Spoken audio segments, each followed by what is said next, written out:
So HIV first came to attention in the early 1980s, actually in Los Angeles, when a number of gay men presented with some diseases which are usually associated only with people with very advanced states of immunodeficiency. That is to say, their immune systems were extremely weak.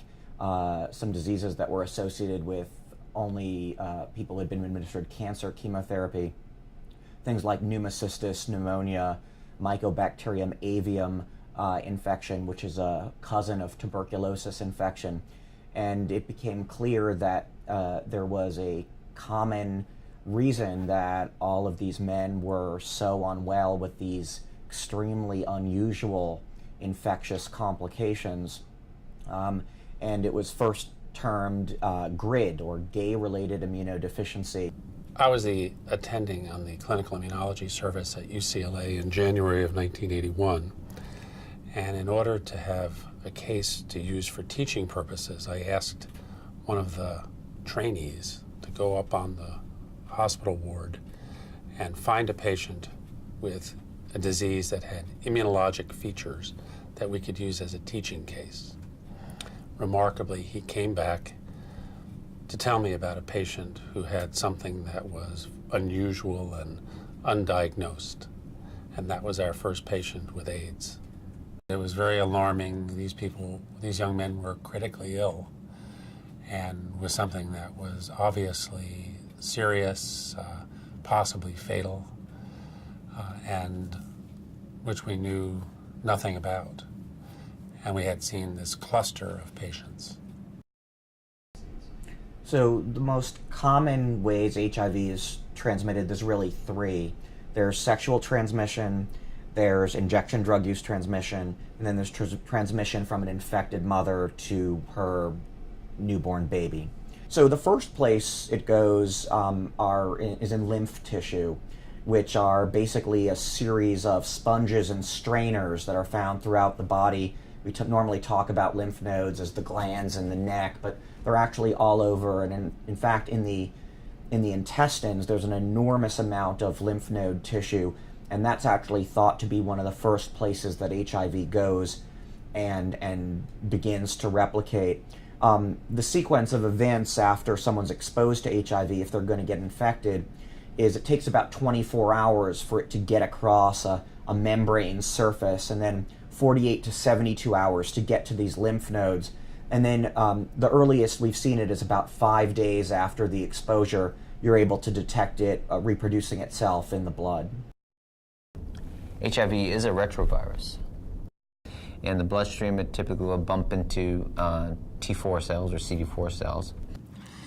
But once HIV is exposed to a T cell, which is the type of cell most vulnerable to infection, the virus binds to a molecule on the surface of that T cell called CD4. CD4 receptor cells are important because that's what the virus has an attachment to. It attaches to the CD4 main receptor as well as a co-receptor. There are one or two types of co-receptors it will attach to. But CD4 itself is not the portal of entry for the virus into the cell. It's kind of the landing pad where the virus lands and attaches. And then part of the virus changes shape, and the virus binds to a structure which is adjacent to CD4 on the T cell surface, and that's called the chemokine receptor. Once it gets into those cells, it injects its genetic material into those cells, and then in a very sort of sinister process, it uses its own enzymes, its own machinery, to turn that genetic material into something that can be inserted into human chromosomes. And in doing so, it sort of pirates human chromosomes and then uses the body's natural replication machinery to replicate itself.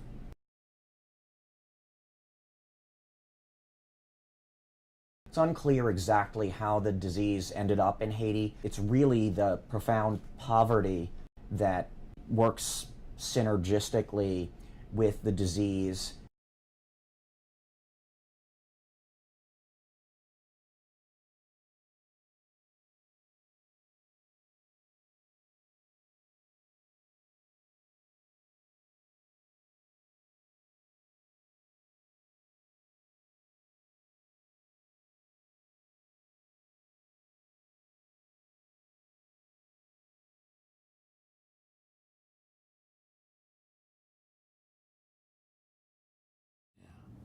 The 4 H's were homosexual, heroin, hemophiliac, and Haitian.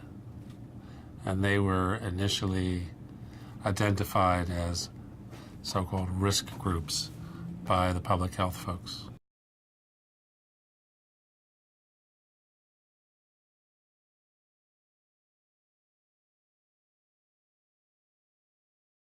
Well, a lot of the early cases first identified in the U.S. in those first years, 1981, 1982, were Haitian immigrants living in South Florida. And at that time, it wasn't clear what the disease was all about. This is prior to the identification of the virus, prior to the advent of the antibody test. It seemed to be a group of people predisposed to having this clinically defined disease, AIDS, with opportunistic infections. And when it was first identified, it was almost universally a death sentence and caused an enormous amount of fear and stigma from the point of being tested to scapegoating groups such as homosexual populations and drug users, in which it was first seen, and really set about a series of events that really still plague us today and persist because of the original populations in which it was seen. Well, the public was very fearful. The public didn't necessarily trust the reassurances of public health people to the effect that it wasn't casually communicable. And even as late as 1987, there was a great deal of fear about casual transmission. And here in California, a legislator introduced a state initiative that was voted on in which food workers would have been banned from food preparation if they were HIV positive. So there was a great deal of worry, and it's taken 25 years for the public to become reassured that HIV is not something that is easily contracted. First of all, many of these locations where stigma is such a strong driving force, the very fact that you would consider going to be tested means that you think that you're somehow at risk, and could be grounds for marginalization from family, from friends, from work. People have lost jobs, families have disowned people. So this is completely non-trivial, even the act of getting tested. Getting a diagnosis of being HIV positive in a resource-limited setting can be even more devastating. If anyone were to find out, there would be sure to be enormous social ramifications, and many people feel that there's no point in knowing a positive diagnosis because treatment's not available.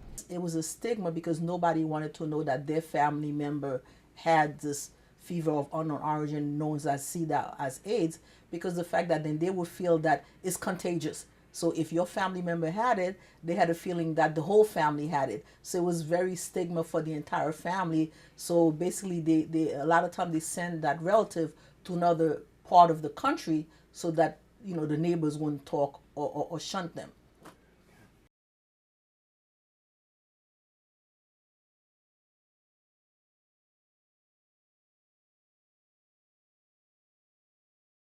Of course, I was flabbergasted, and secondly, and then I was angry. When you have very brilliant doctors from the CDC coming publicly and said that Haiti was the cause of AIDS in the United States of America, you can understand that. And in terms of like the social stigma of having AIDS, again, it's one more form of stigma. It's one more thing put against Haitians. So they are painfully and palpably aware that they're seen as an infected people. But they're also painfully aware that they're seen as the poorest country in the Western Hemisphere. They're also painfully aware that they're seen as, being superstitious. It's one more source of stigma. Now, let's say you meet someone on the street and you're trying to explain why they should care about Haiti. What would you tell them? Let me see if I need water.